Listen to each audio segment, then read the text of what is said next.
Right. Well, Ramson, it's good to see you again.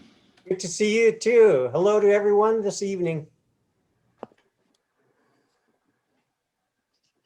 So I'm just going to start and kind of kick things off here, and then I'm going to turn it over to you and Sarah, and let you guys talk. And I'm going to I'm going to keep an eye on the chat. If people have questions, they can go in there and um, post questions. So let's see.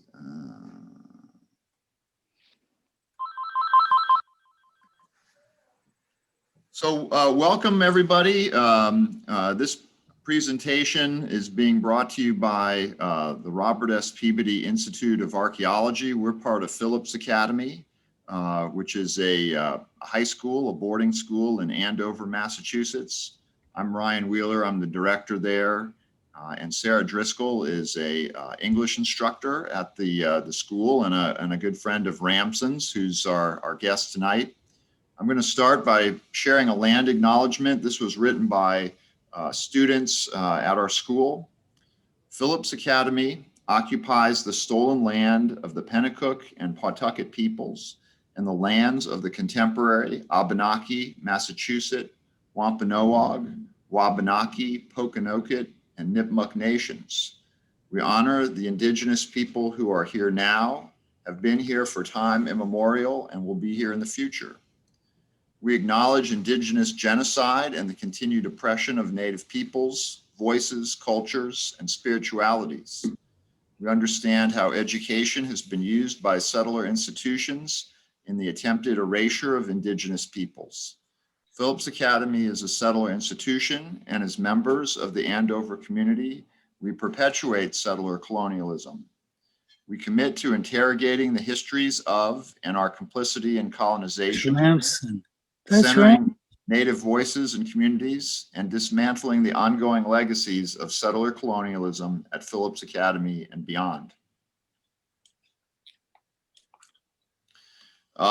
So thank you all for being here, and thank you especially to Ramson for joining us.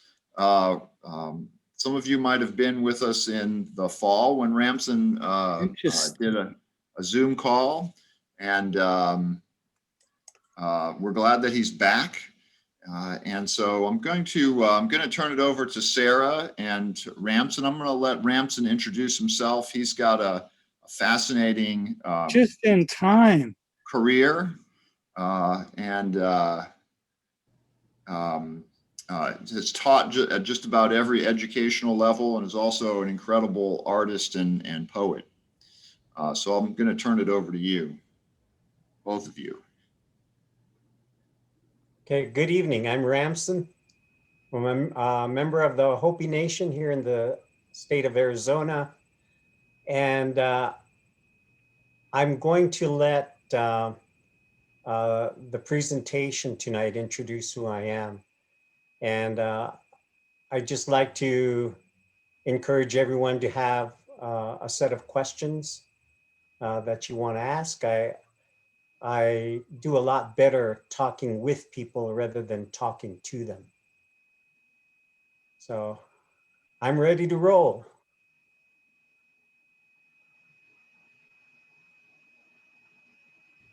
You want to start with questions, Ramson, from the group first?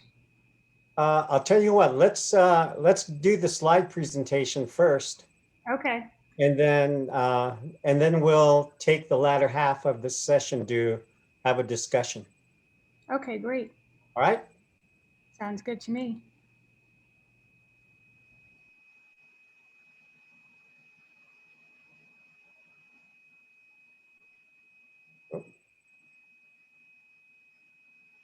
Okay.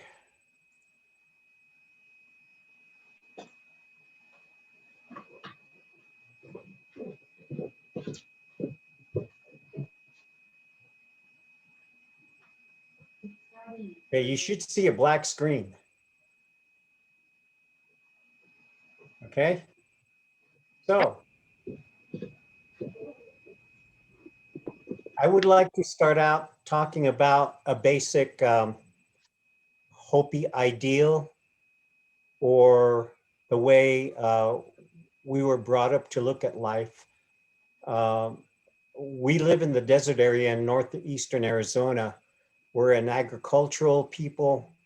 Our mainstay is corn.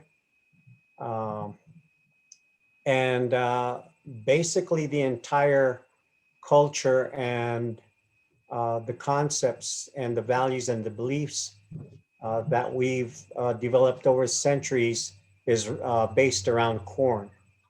So if you look at these photographs, you see a very young corn plant just sprouting from the ground up in the upper right left-hand corner.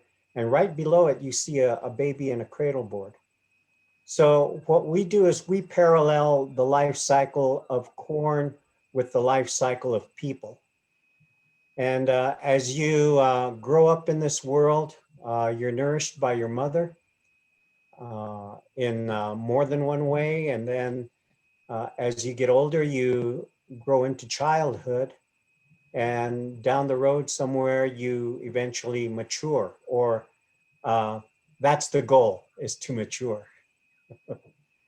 And so, you know, with the photograph of the young people and the grandmother there sitting on the sofa, this pretty much exemplifies our cycle as people. You know, we are born from our mother, just like the corn is born from our mother, the earth. We go through periods of life, infancy, childhood, adolescence. Hopefully, we reach Sounds maturity. pretty corny to me. And and then the last slide that you see there is of a sunrise and with clouds in there, because our belief is that when a person fulfills their life cycle here, uh, they die and they're reborn as a cloud. So in our culture, we regard the clouds as the spirits of the people who have passed on. And for us, the sunrise signifies a rebirth. It can be the rebirth of a new day. It can be a rebirth of a new life. It can be a rebirth into the spiritual realm. So we do definitely have a concept of an afterlife.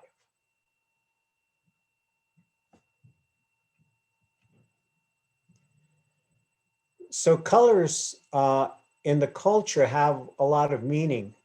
You see a sifter basket filled with 4 different ears of corn, each being a color that's significant in our culture. Uh, you see the yellow corn, the blue, the red, and the white corn. The yellow corn is the color that comes to us from the north. So in our belief system, anything that exists in this world, whether it be natural or human made, if it's yellow, it came to us from the north. And the color yellow is there all around us.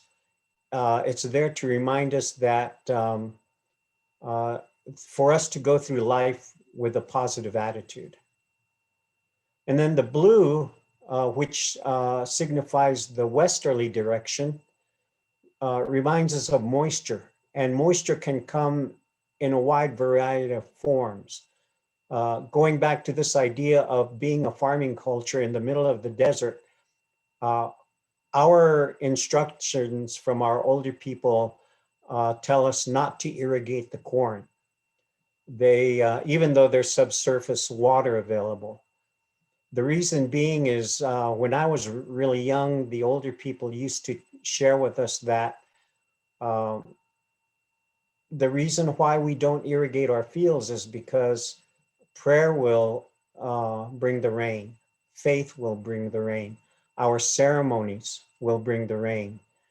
So if someone wanted to irrigate their field, it makes it a lot more convenient in terms of the agricultural practice.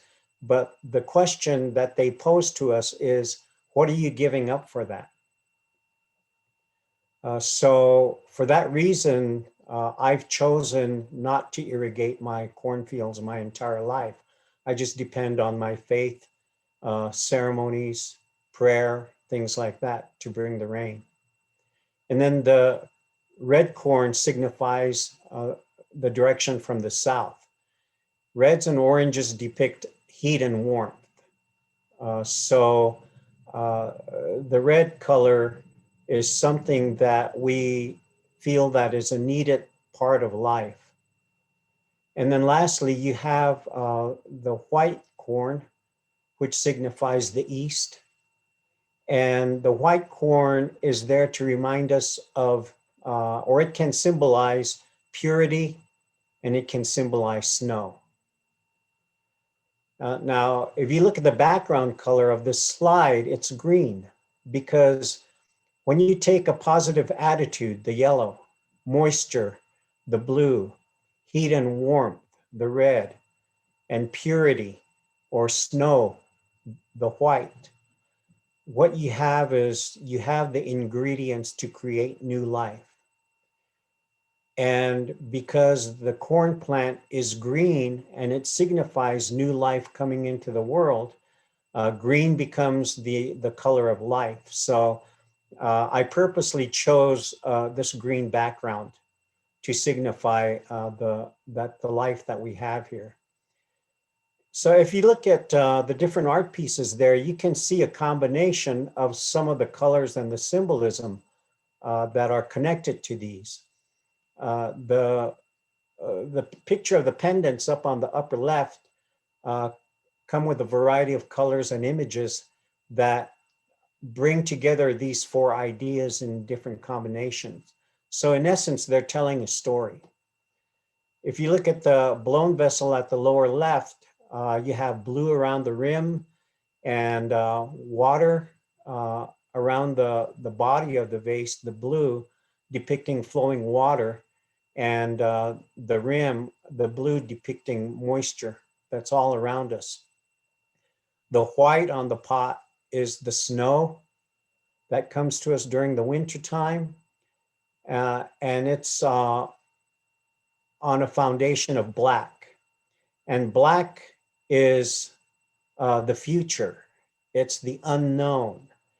It's something that we don't have a grasp on today, but tomorrow for sure we'll figure out what's happening in the future. So the black symbolizes the unknown in life, which is not necessarily a bad thing. And then at the bottom, you have two hand sculpted spirit figures. They're based on rock art that we have here in the Southwest. And they depict spirits that would protect sacred places. And I've just carried over the ancient rock art imagery to glass. The advantage that I have with working in glass is that I can incorporate colors, because if you look at the original pictographs, which date back to about 900 AD, they were pretty much monochromatic. They were just one color that was painted on the cliff walls. So there's a lot of meaning to those spirit figures in terms of our history and our connection to past places. And then on the lower left, you have a hand-blown sculpture of a corn maiden. In our culture, a corn plant is associated with the feminine principle in life, because corn plants produce ears of corn, which we refer to as our children. Same thing with people. People bring children into this world. So if you look at the imagery on the corn maiden, it's the body is that of a corn, an ear of corn, with corn imagery on there.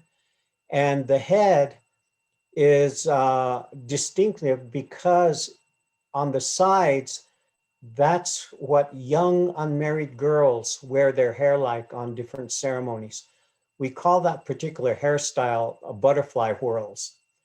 And when a girl gets married, she no longer wears her hair like that. So young girls who are capable of bearing children but are not married yet are the ones who typically wear this on different ceremonial occasions. Um, Other than that, every day they just kind of have their own hairdo, whatever it may be.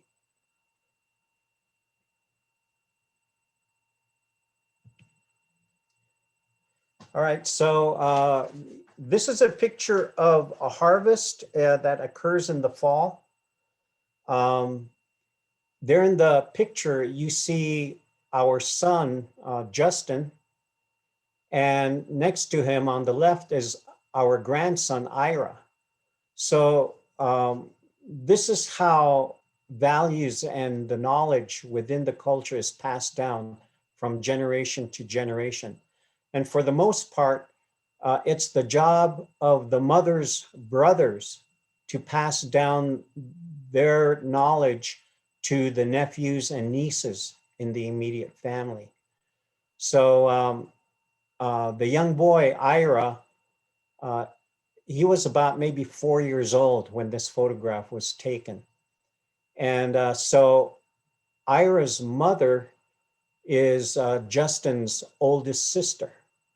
So there you have the uncle and the nephew relationship and the knowledge passed down. It's usually traditional knowledge. And also, in terms of contemporary times, the uncle that is there just to hold the flashlight, you might say, for the nephews and the nieces as they walk through life. There's a saying, that we tell our younger people, I can hold the flashlight for you, but you got to do the walking. So language is the means by which we learn our place in this life. With Hopi language, it's different from English in some ways. In our language, we do not have the words a, and the in Hopi. We don't have any phrases for please, or for goodbye, or for I'm sorry. Those don't exist in our language. So some of the things that is really important here is to continue to pass down all this knowledge from generation to generation.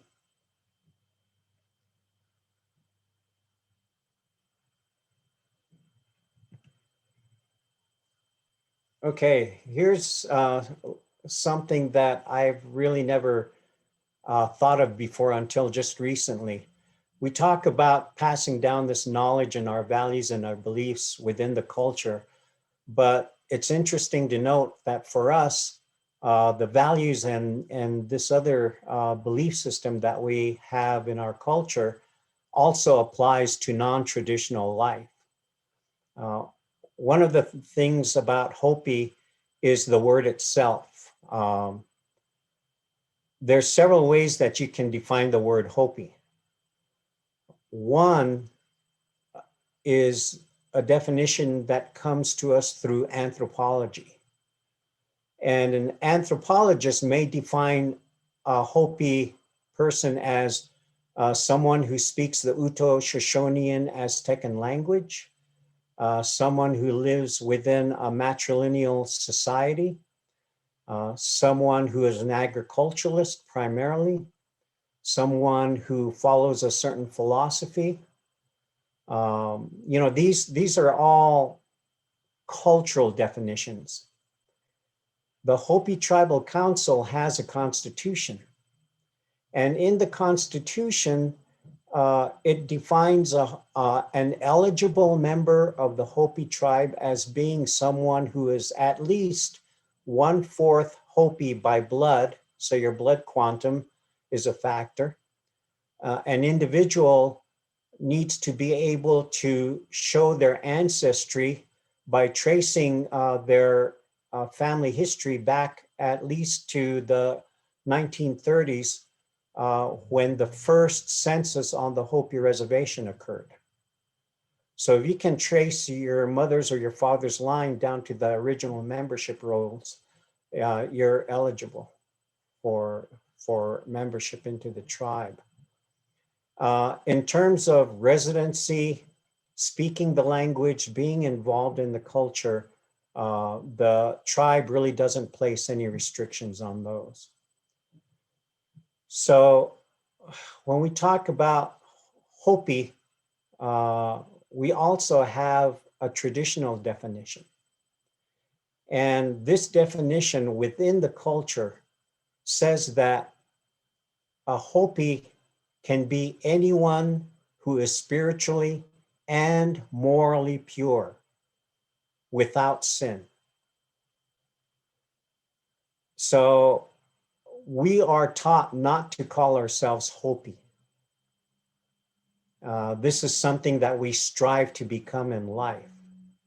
Now, when a baby is born into this world, because they're untainted and they're without sin, they are born into this world Hopi. But as you all know, we all fall from grace at some point in our lives, and so we become people. Sino is our Hopi word for people. And so the idea of life is to try and become Hopi again. So it doesn't matter what ethnic background you come from. It doesn't matter really what belief system you choose to adopt for yourself. Anybody has the ability to become Hopi. So, it doesn't matter who you are. If you can attain that state of purity, I suppose, then you become Hopi. So how do you get there? Well, we rely on 4 different ideas. In our traditional teachings, you're given 4 resources or 4 tools to use throughout your life. One of them is, we say, nami nangwa. It means being true to yourself, being true to your own heart. In the Hopi language, we don't have a word for love, but we do have a word for compassion. And that word, nami nangwa, alludes to compassion. The second thing that we have in our culture is what we call kyapchi, or in English, it means respect. Respect for yourself, respect for others, respect for the world, respect for those things in a very, very broad way. So that's the second thing we have. And then thirdly, we have what's called motivation. The word alasva in our language describes someone who is self-motivated and self-directed. And lastly, we have a word in our language that we call kana'ena. Kana'ena refers to someone who is not lazy, someone who is industrious. So if I take those 4 tools, those 4 resources, and I incorporate them into my life and utilize them, and whatever benefits I reap, if I share those benefits with other people, I'm on my way to becoming Hopi. And through art, it happens to be through healing. As an artist, we heal ourselves and we heal other people through our art. So, the boy that you saw in the previous slide, Ira, he's number 50 there. And his younger brother, Ian, are upstairs in their bedrooms right now, doing their own thing. They're in their late teens, and the other 2 photographs are Ira and Ian learning how to work with hot glass. So I have a couple of photographs of them there too. And I believe they were maybe in their early teens when they started to work with hot glass. So, when you talk about compassion and respect, motivation and industriousness, you can do it in just about any aspect of life. You can do it at home, you can do it in your career, you can do it playing sports or blowing glass.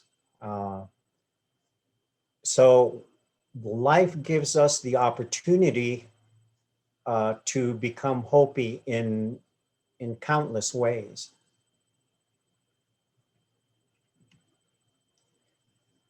So these are what I call wearable art. On the left, you see fused glass pendants that I've been making for a while.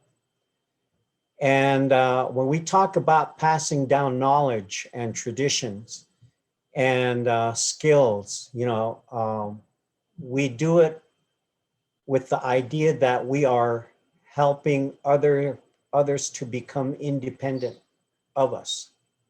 So as a parent, my job as a parent, number one, is to love my children. That's my first duty, my first job. And we often tack on the phrase, even if. I will love my children even if. So you fill in the blank. I will love my children even if they get into trouble. And you fill in the blank. I will love my child even if. Okay, so for me, my job as a parent also is to raise my children so that they can become independent of me. The last thing that I would want is to have my children for their entire lives be dependent on me. And, because I'm not going to be here forever. So I try to show them things, to share things with them that will establish them, and these things that I share with them and pass down to them will give them the means to go their own way. So the items, the pendants on the left side are glass pendants that I did recently. On the right side are Ian's, the younger grandson. He's 17 now. And so he started to make fused glass pendants. So I guess the underlying thing about this is the beauty of relationships. I have a chance to build on a relationship with my grandson. I have the beauty of building a relationship with the ultimate wearer of the pendant. I have a relationship with myself in terms of the creative process. There is a philosopher back when by the name of Martin Buber. He was a very complicated person. His most well-known book, in my opinion, was entitled I and Thou. It's all about relationships. The two basic types of relationships that we have is what he would call the I-it relationship and the I-thou relationship. Now, in an I-it relationship, there are certain fundamental ideas about it, in that you're relating to the world in terms of its non-life, that things in this world are inanimate, that they don't have a spirit quality, that there is nothing metaphysical in this world other than what it is. And then there's an I-thou relationship. And this is where Hopi culture falls in that we have a relationship with the landscape. We have a relationship with the plants and the animals and the birds and the flowers. Anything that is in the Hopi worldview, or I should say maybe the Hopi reality, is that we look at the things around it as being alive, as having some kind of a spirit quality. So an I-it relationship changes your psychology, changes the way that you relate to the world and people around you. There's a vast difference. And we'd be here all night just talking about that. So if you'd like to read further on that, the book is called I and Thou, written by Martin Buber. And I got to tell you up front, he's a very complicated read.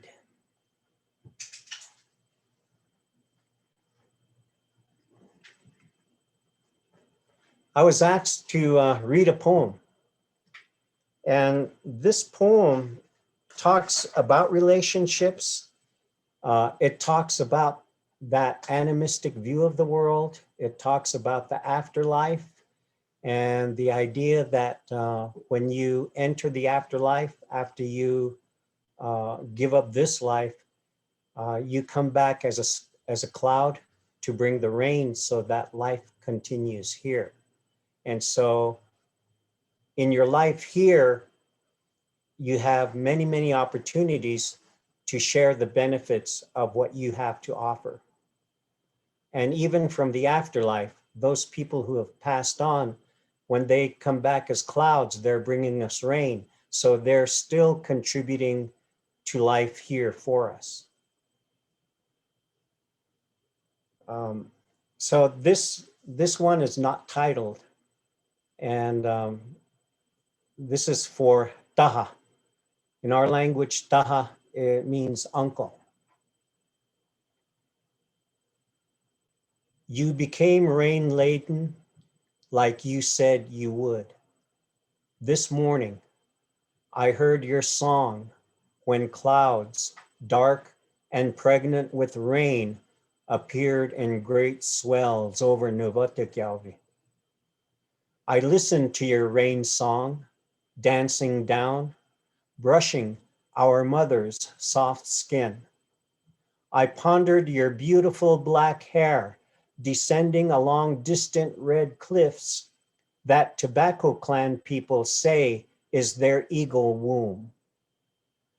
Now I watch you as you turn away from sun's journey toward tomorrow where you said you would go. At last, we come together and follow our delicate paths, meeting dawn halfway. I follow your footsteps in patters of rain. I hear you whisper, Ak hakamisi tala, o vi kachi kalyane.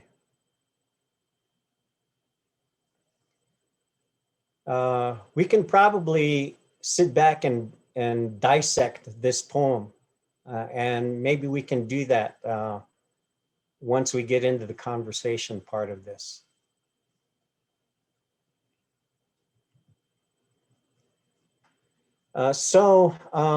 Here's something that I've been thinking about lately. And it was, I guess, inspired by a book that's called Clearly Indigenous that just came out about a week ago, I should say. This book is about a group of Native American glass artists. And it's a beautiful book. I do have a section in there that talks a little bit about my history with glass art. It's a beautiful book. And I just in passing, I'll just tell you, if you go to Amazon.com or some other booksellers, you'll probably see it on there. get your copy now. Anyway, so here's what I said regarding just the idea of the book and my involvement in it. Hopefully, people will come to know my life journey through the arts, and in doing so, may come to the realization that we are all walking the same path.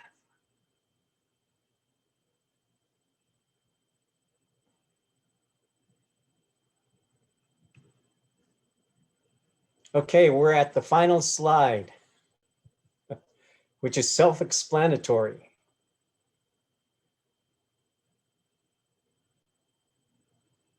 Okay, so I think that's it. So we can go ahead and just open up the floor to questions and such. Yeah, that sounds good, Ramson. I love this last slide. It's so great. Do you want to stop sharing your screen so you can see people when they're asking your questions? Yeah. Okay. So I'm trying to figure out how to do that. I think at the top of your screen on the right-hand side, there should be a stop share if you hit that button. Yeah, there we go. Okay. Okay. And if you want, you can send me the question. It's always better, though, in these settings, just Ramson has kind of underscored how he just wants us just to feel comfortable asking questions. Just make sure you use the raise hand feature when you do that. But if you're uncomfortable, feel free to send them to me and I can filter them out for you. Everyone know how to use the raise hand feature? Okay. If you don't, write in the chat and I'll tell you how to do it. So questions for Ramson from anyone. I see someone. Cece. Hello. First of all, thank you so much for being here. That's a really cool slideshow, but I had a question based off of something we read in your intro before class. And I was wondering if it was I guess culturally appropriate for you to combine different art forms that you're able to do. So for example, I read that you know how to do doll carving, which is a more traditional form of art, and then glass blowing is something new that you learned on your own. So are those two things that you ever combine together? Have you tried it before? Is that something you could do? Actually, in terms of traditional arts, that's something that I learned from my uncles and other more experienced carvers in our community. I started carving dolls maybe when I was 13 or 14, right through there. And I did it to supplement my income as a junior high school teacher out on the reservation back in the 70s and 80s. But once I discovered glass art, then I put doll carving in the back seat, and it just remained in the car trunk from that point on. I'll carve a doll every so often, but 90% of what I do of the arts is in glasswork.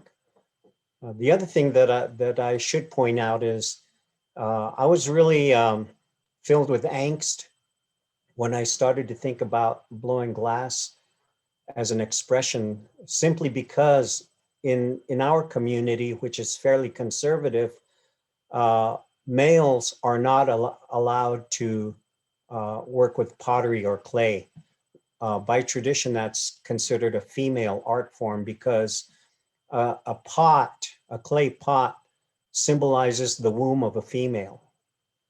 And for that reason, guys are not supposed to get involved with making pottery.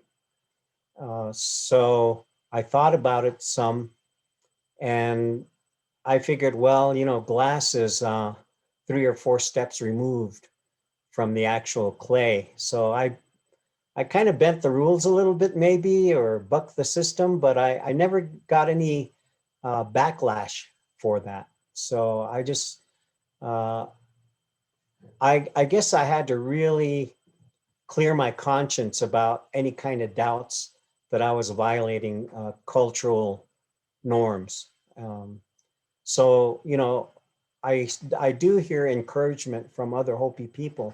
So maybe, I guess they don't have a problem with it. So I just stuck with it. Thank you. Thank you, Ramson. Next question from Sophia. Hi, I'm Sophia. Thank you so much for coming to speak to us. My question is about the Hopi language, just because I'm really fascinated by linguistics and what you were saying about how there are certain words that are not included in the language. And in particular, one of the things that stuck with me was the I'm sorry is not part of Hopi language. And I'm wondering at least like what words or vocabulary that are either included, or I'm not going to say excluded because that kind of frames English as like the central language, but what does the Hopi vocabulary reflect about Hopi values in your opinion? Well, let's take that phrase, I'm sorry. What purpose does it serve? Is my question. When you commit a wrong or make a mistake, you're acknowledging it by saying, I'm sorry, but you're not accepting responsibility. In Hopi, we don't say, I'm sorry in our language. There, it doesn't exist. But rather what you do say is ohi nakaante. Alas, I made a mistake or I did something wrong. So right off the bat, you're assuming responsibility for that. We don't have a word for please.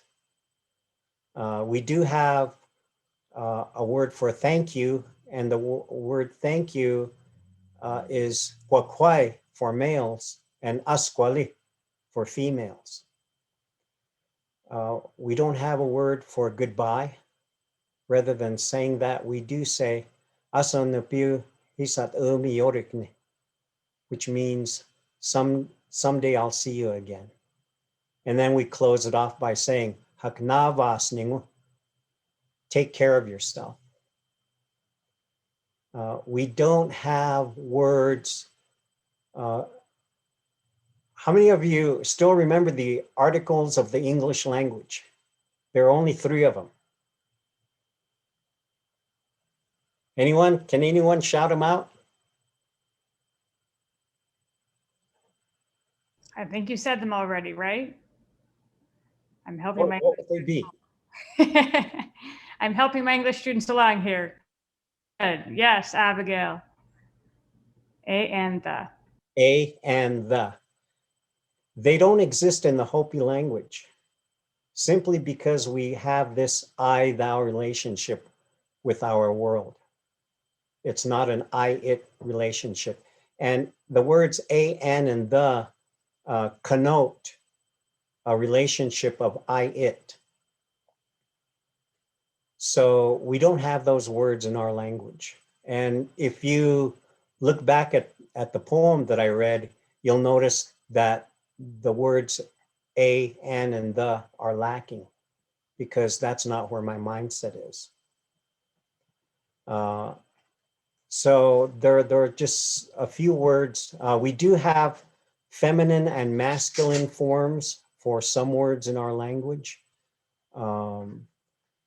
There's also a language specifically for infants and toddlers. It is a working vocabulary. And as you get older, you transition to conversational Hopi. There's also a ritual language that is kept within a circle.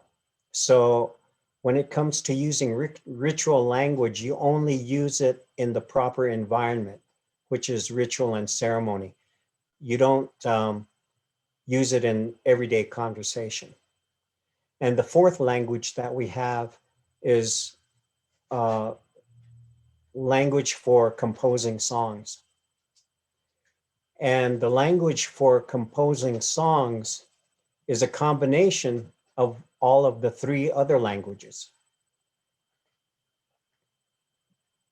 So that's basically how language works for us. And a sad note is that the language use on the Hopi Reservation has declined pretty drastically.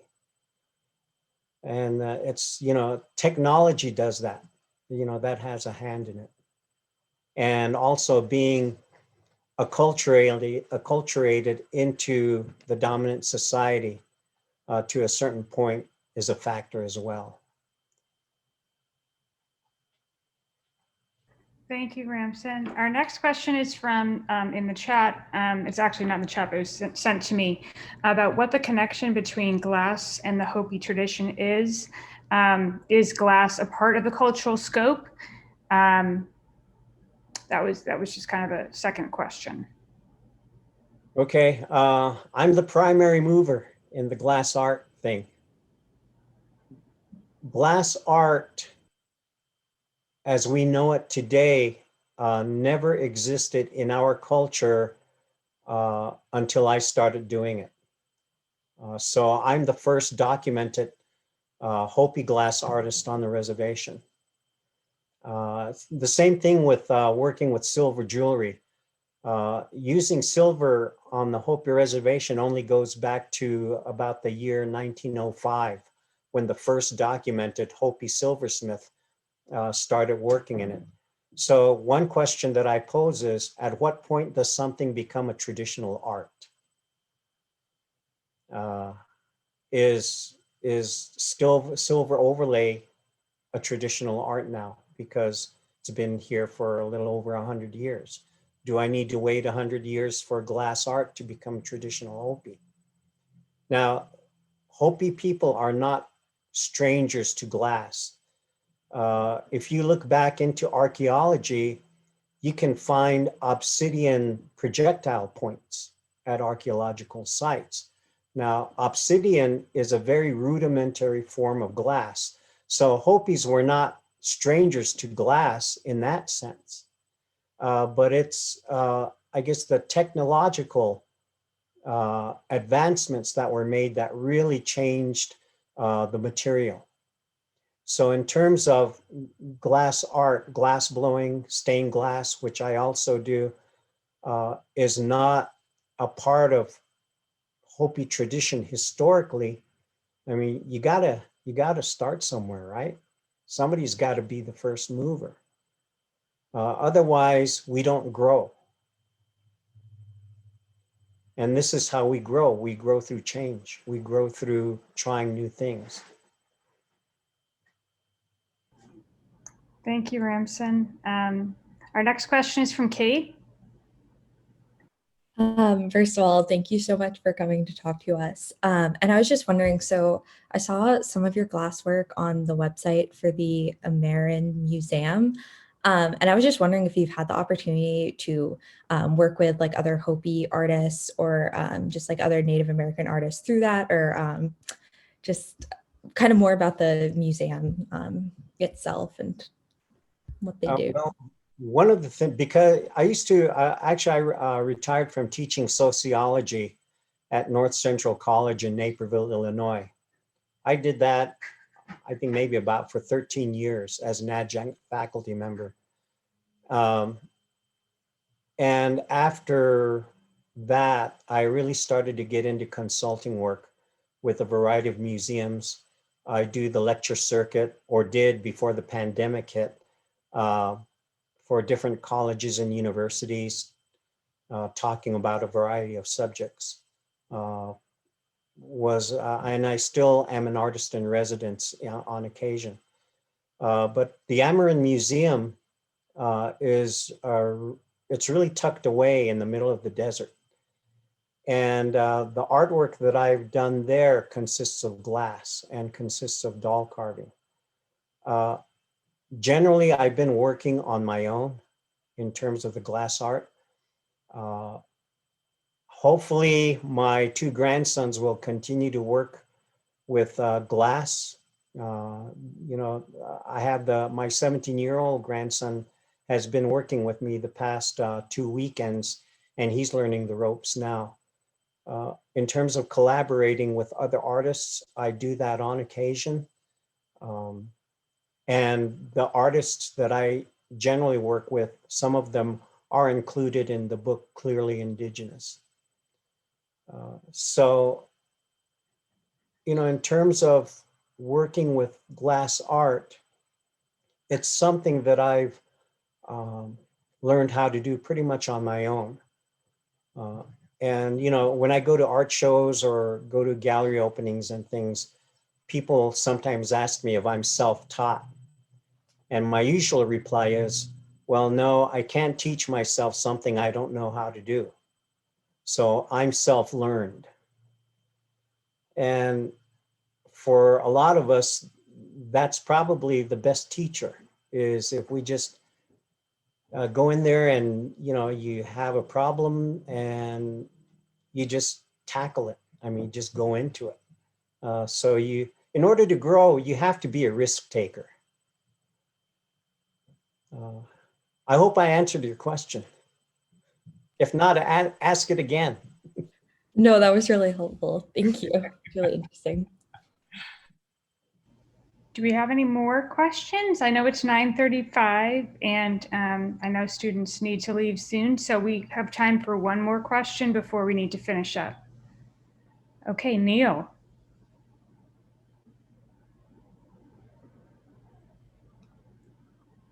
Neil, can you hear me okay? Neil, you're muted. Thank you. Sorry. Is the concept of growing through change a Hopi, part of the Hopi tradition? Yes. And you've probably heard that old saying, the only constant is change. Yes, indeed. That's why we rely on this idea of growing corn. It's not only subsistence farming for us, but it also teaches us about the practicalities of life. Corn changes, the seasons change. And as I understand it, if you look at just yourselves, your physical body, you are a totally different person. And the idea of being, scientifically speaking, every single cell in your body is replaced on the average about every 20 years. So every 20 years, physiologically, you're a totally different person. Right. So change occurs in so many ways. And if you're astute about some of these changes, you can see and reflect on yourself and how you're changing as a person. That's what becoming Hopi is. I grow with myself. I grow with the world around me. And as long as I maintain that I-thou relationship and keep my life focused on compassion, respect, motivation, and industriousness, you know, there's a good possibility that I can regain my hopiness. Right. Yeah, lovely. Whole idea of self-renewal. Very nice. Thank you. All right. If you want to, for those of us who are seniors in my elected, thank you so much for coming. Thank you everyone for being here with Ramson, spending extra time. I know it's tough at night. It's only 7:30 in Arizona, so it's, I don't think, I mean, I'm actually, I'm kind of a night person, so it's not late for me. I realize that students need to go. And so I want to thank you so much, Ramson, for speaking with the students. And English 541, you can take off if you need to, okay? Thank you so much. Okay. I'm going to stay on, but thank you. Yeah, I'll stay on if anybody wants to hang out too. See ya.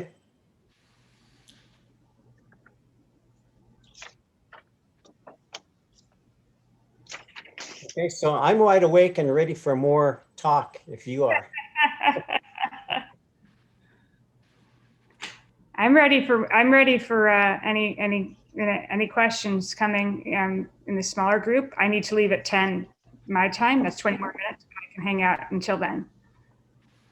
Yeah, that sounds great. Thanks for sharing so much, Ramson. It's really fantastic. Well, I squeezed a whole semester into about an hour. You did a great job. I was really impressed with how much you covered in that slideshow. I mean, when I was thinking about all the different elements that you covered, it was awesome. Thanks. Just goes to show it doesn't have to be long to be good. No, Thank Yeah. God. actually, I was really happy when Ramson was like, the slides, we probably won't have that many slides. And I was like, that's great, because also students this age, they, you know, in terms of their attention span, it's so much better for them to have a little bit, you know, fewer slides to look at and focus on. Well, I know some adults who are in the same boat.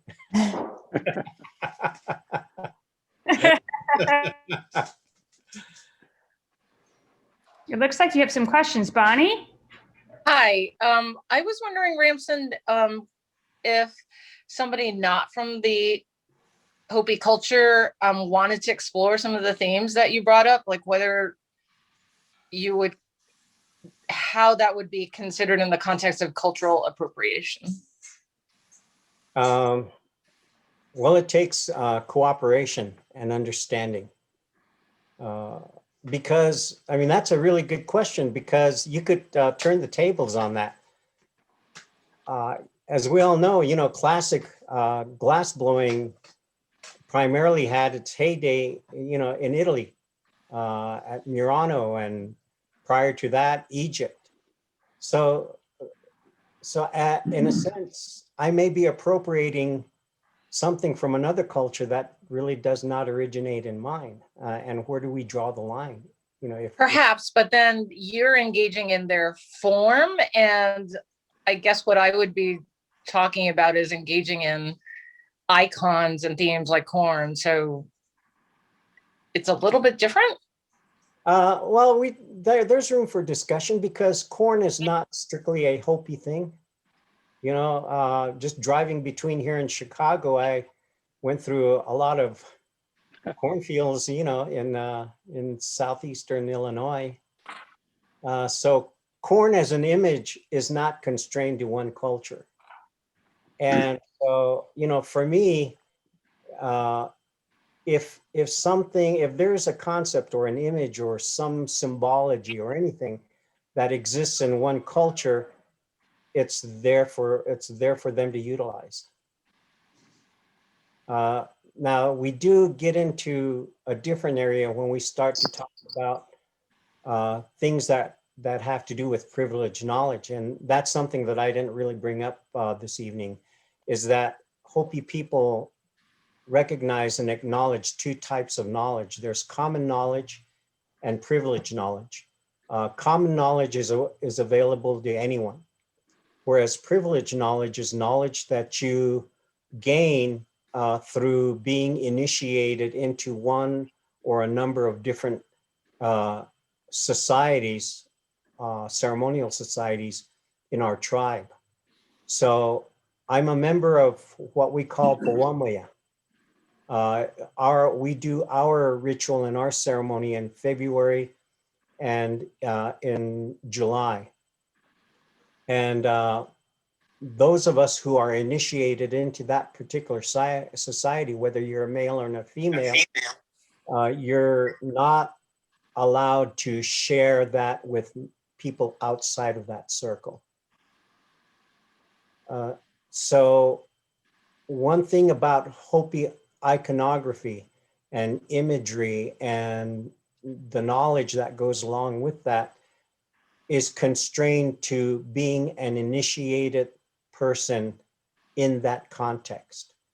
So if a non-Hopi were to say, you know, attempt to carve a kachina doll, that would definitely be a violation, because they're not initiated, and therefore they haven't earned the privilege to engage in that type of work. So, you know, I mean, we'd have to really just talk about a variety of things. Enchiladas historically aren't a Hopi thing, but we all make them out here, you know. So we could just talk and just, you know, broaden that scope and talk about all the different things and whether or not we're appropriating it or misappropriating it. But that's a good question.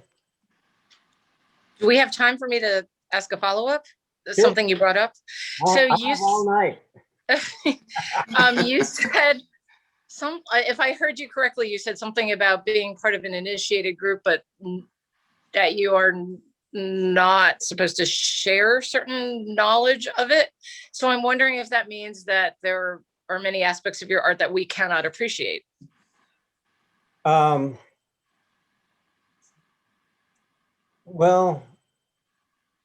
you can appreciate it without having the knowledge.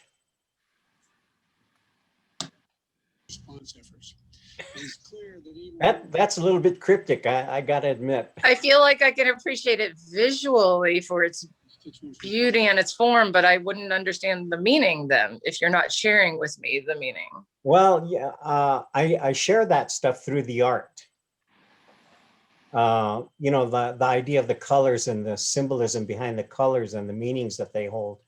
Mm-hmm. Those are universals.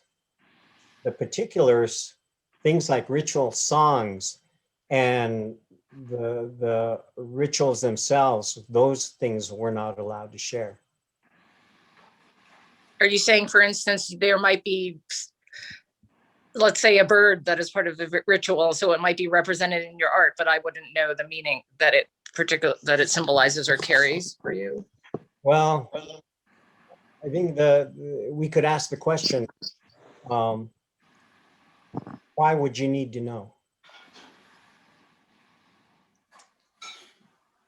I feel like because you're trying to express something when you create it, and I'm trying to understand you, and I want to appreciate that expression, but I can't if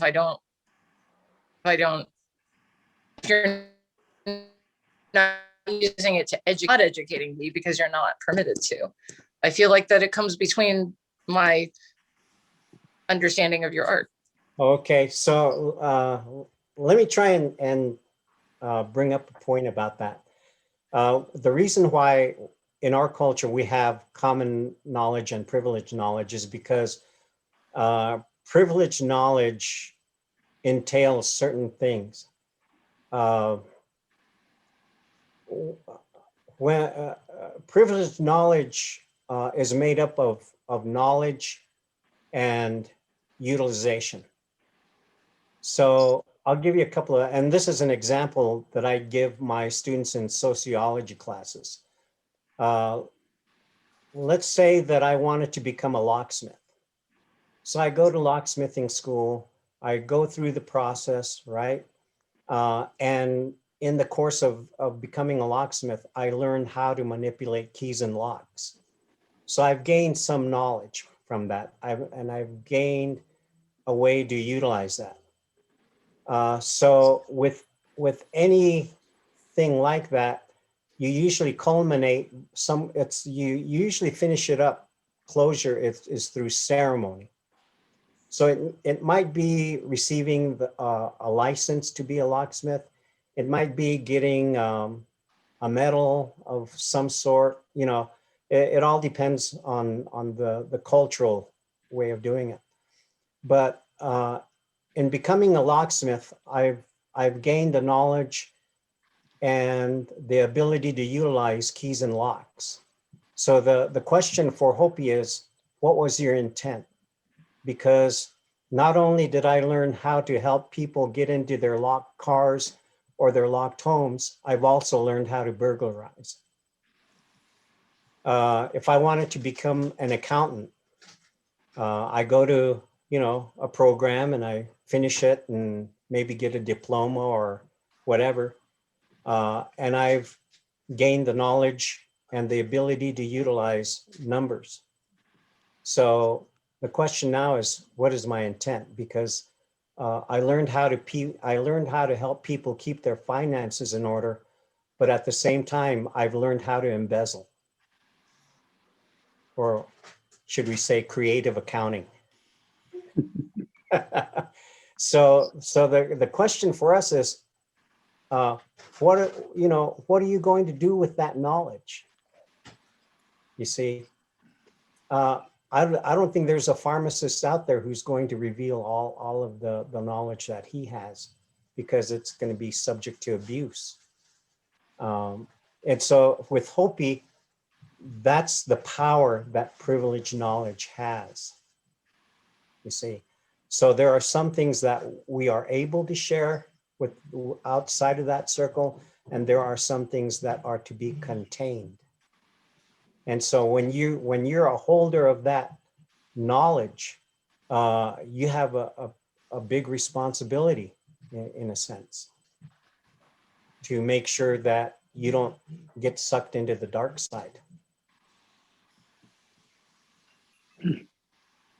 Thanks for lending insight to it, the process of the thinking part. Thanks. Jan, you had your hand raised earlier. Do you want to ask a question now? Yeah, I would. I wanted to go back. The sculpture you made of the corn maiden was fabulous. And glass is such a malleable medium up to a point, and then it becomes solid. And a lot of the sort of symbolism in the more traditional silversmithing and the kachina and things like that, how did you sort of negotiate that transfer of that symbolism into glass? Prayer. There's an interesting point that you brought up. Glass is malleable up to a certain point. Well, in Hopi, the primary purpose of creating art is to heal yourself and to heal other people. That's the bottom line reason why we create art. And in our language, anything that comes out of you, whether it's a glass piece or a painting or a carving or a sculpture, a batch of cookies, a quilt that you've made, in Hopi, we refer to those as our children. So the glass pieces that I'm creating are my children. I help to bring them into the world. And the purpose of my children is to have them go out into the world so that they can help to heal other people. So working with glass, it's like raising kids, because as a parent, you can influence your children up to the certain point. And beyond that, your children are going to become who they're going to become. That's beyond your control. Glass is the same way. When the glass is still in its early stages, I can manipulate it. I can influence the glass. But towards the tail end of the project, it's going to do what it's going to do, because glass is very fluid and your children are very fluid. So they're going to solidify into their own people. You know, I can only influence them up to a certain point, you see. And anything is like that, whether it be a carving or a sculpture, it all follows that same pattern.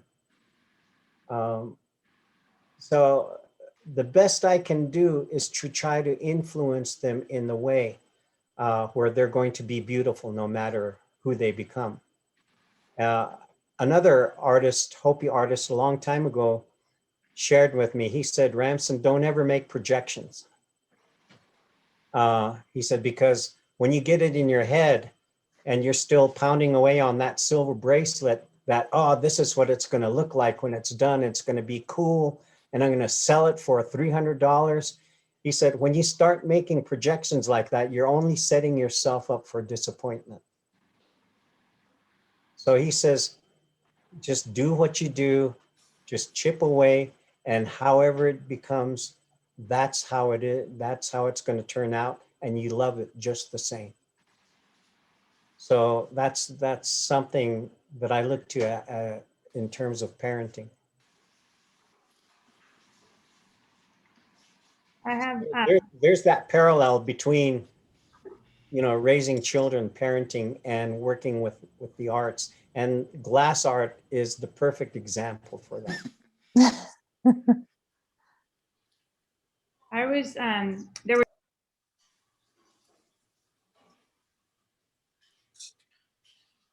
Sorry, there was a follow-up question in the chat that I think was about how difficult you find glass work as a medium to work with. And I think that's kind of connected to what you've been just talking about, but it's more about how challenging is it to actually work with glass? What are some of the challenges one faces with that? You run across different challenges at different points in your progress. Just getting glass on the pipe was a big challenge the first week. Blowing a bubble was a big challenge, you know, for the first several months. But once I mastered those, then I had that experience under my belt. I was confident. I felt that I could just do it, you know. And then there came the challenge of adding glass or colors. And once I mastered that, there was another challenge as to how to shape the glass. So with every step of the process, with every advancement you make, there's another door that needs to be opened. So I've opened a lot of doors during this 20-year thing working with glass.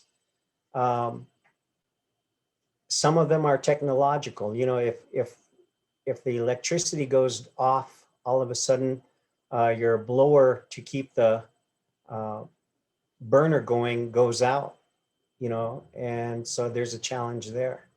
I know how to take care of it now. If something goes cattywampus, you accept it and you move on and you just keep on working on it.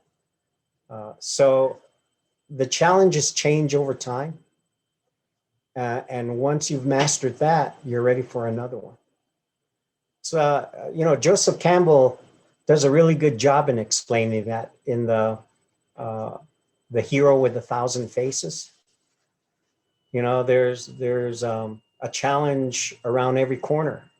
And once you've mastered that, you've come out victorious. You go down the road a little further and there's yet another challenge. One of the best examples of that for me in terms of film is The Fellowship of the Rings. That trilogy is all about challenge. And, you know, the important thing is those two guys, those two hobbits never give up. They just keep plugging away.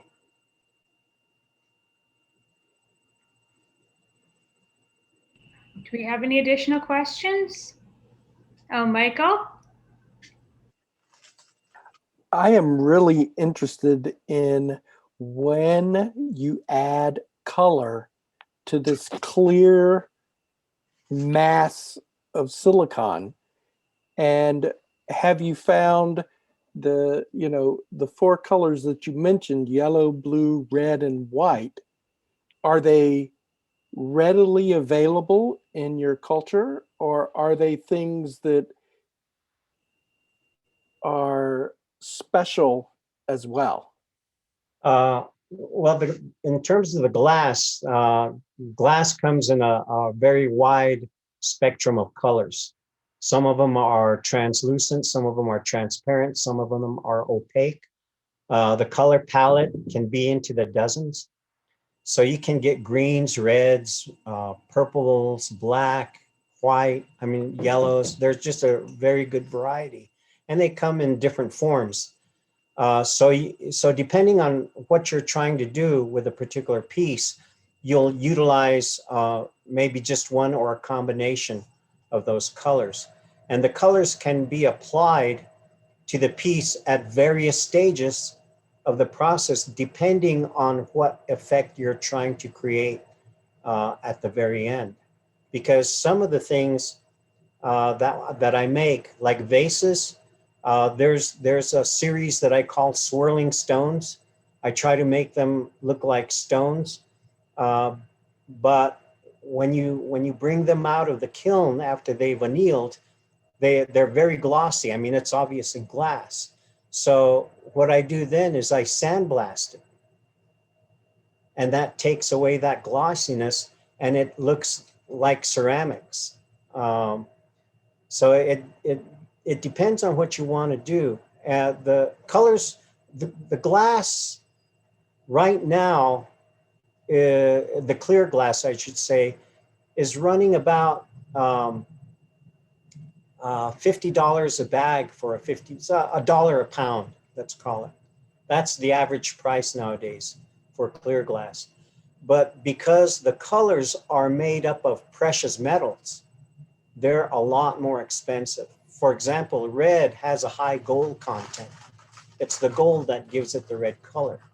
So you're talking about magnesium, cobalt, copper, silver, these different rare earth metals being mixed in different recipes and combinations to create different hues and different shades of different colors. So that's just it's a challenge in the sense that it's really difficult to imagine a finished product. You know, you can get an idea of the patterns and the colors and everything, but that's about all you can do. I would say it's very similar to a ceramic. You never know what you're going to get sometimes starting out with the molded porcelain or the kaolin or the glaze that you happen to add to it. Yeah, it is. And I'm glad my grandsons are getting into this early because they're going to be learning things along the way. I can serve as a guidepost for them, but down the road, I trust that they're going to gain the expertise and the knowledge to do a lot of problem solving on their own without having me there to babysit or look over their shoulder. Thank you. All right, so it's 10 o'clock here. And it's only let's keep going. Well, I'm telling you, Ramson, we got to have the next talk will be, hopefully we'll have another chance in person.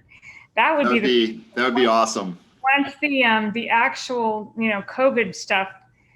Yeah. You could come all the way to Massachusetts, or I don't know, we could figure something out. I could bring the matchbox. Exactly. And have students blow some glass. Yeah, that exactly. Sounds fantastic. Yeah. That is exactly what I was thinking. How cool would it be for people to watch you doing it? Like the art and like just the whole deal. Right. And we got to talk about this stained glass project too, pretty soon. Yeah, let's be in touch and talk about that in the next day or so. Yeah. Okay. And I just want to leave the opportunity open for all of you to communicate with me beyond this. So let's just all stay in touch. If you guys want to have a conversation, feel free. I don't know how to set up a Zoom meeting, but I'm sure a lot of you out there in the real world know how to set one up. Yeah, and you're really good by email. I've noticed, like, you send emails back and forth quite a bit. So I feel like if any of you want to communicate with Ramson over email, I think he'd be delighted. Yeah. Well, I look forward to being in touch in the next day or so, Ramson. Okay. Yeah. Thank you so much, Ramson. Thank you so much for being with us tonight. It was another fantastic conversation. It was my pleasure. Thank you for your time. And take care. Thanks for being here, everybody. Yeah, let's do it again. We will do it again, and someday in person. Yeah, for sure. I can't wait. Thank you. All right. Good night. Harry, you stay in touch. Take care. Okay, well. All right. Bye. Bye.